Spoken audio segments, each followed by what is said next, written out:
this is the car. Picked this up from Turner's in Hamilton. Bought it online sight unseen, which breaks a bit of a golden rule of mine. Never buy a car sight unseen, but I did. So I get what I get now, I guess.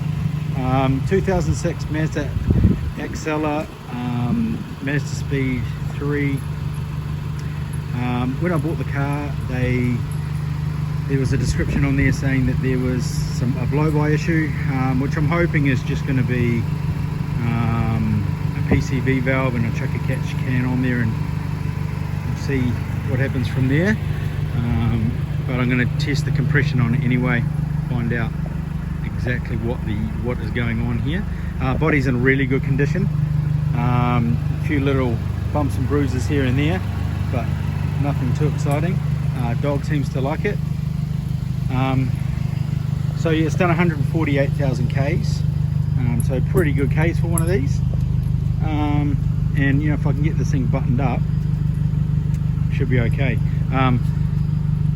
So when I picked it up from Turner's, took it next door and got some fuel into it, and then pulled out of the driveway of the gas station and immediately figured out, I got the check engine light was on, that this thing was in limp mode, which was not ideal. So I couldn't get over 2,500 RPM. Could get up to about 100 Ks in 6th gear, but that was about it. Really worried going up the Bombays, but made it up there. Funny thing about it is I called into a local mechanic up the road on the way home when I was just about home, to book it in tomorrow to get the fault codes cleared. That place is on a bit of a hill, so I gave it, hang on, I gave it a bit of herbs actually trying to get out of there, because you know it's in limp mode, thinking that, you know, I'd drag my ass up the hill. Well, lo and behold, the thing kicks into life, and out of limp mode, I've got a fucking wheelie outside the place. So that was exciting, and it took off, and now it's going like a cut cat. So yeah, no problems with performance here. It's got a bit of noise though coming out of the drivetrain. Might be a clutch bearing.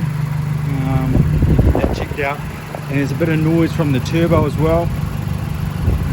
I suspect the turbo's not long for this world, so we'll check that out. It's a little bit noisy, but I have to dig in there and sort of see what's going on, what's actually in there. Is it stock? Is it aftermarket? So yeah, I have to check out what's going on. But you know, all in all, it's not a bad little pig now that it's running properly. Came with all and sundry inside this thing too. I actually cleaned it out at the gas station, but it's pretty filthy inside. Some nice cleaning products, which was nice. Nice little thermos, bit of rubbish in the back. 117-inch tyre in the back.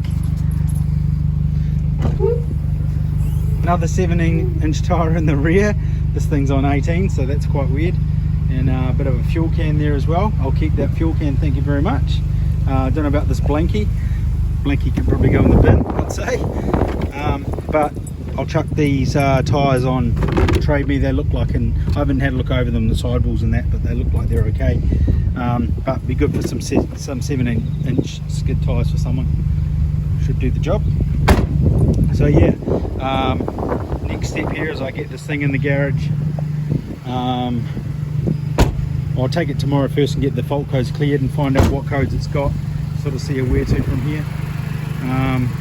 Then first things first, I want to do a compression test on it to make sure that it's got good compression, and that'll probably tell me what we need to do from there. If it's got good compression, I'll just try the PCV valve, or if it's got even compression, should I say, I'll just do the PCV valve and probably a catch can to get rid of some of the blow-by. If the compression's not even though, it's probably a ring job, and I'll just have to figure out what I do from there. Do I get it rebuilt? I mean, I bought it at a decent price, so we'll see. Do I do that, or do I just flick it on and make this a project for someone else? We'll see. So yeah, find out tomorrow what happens with these fault codes.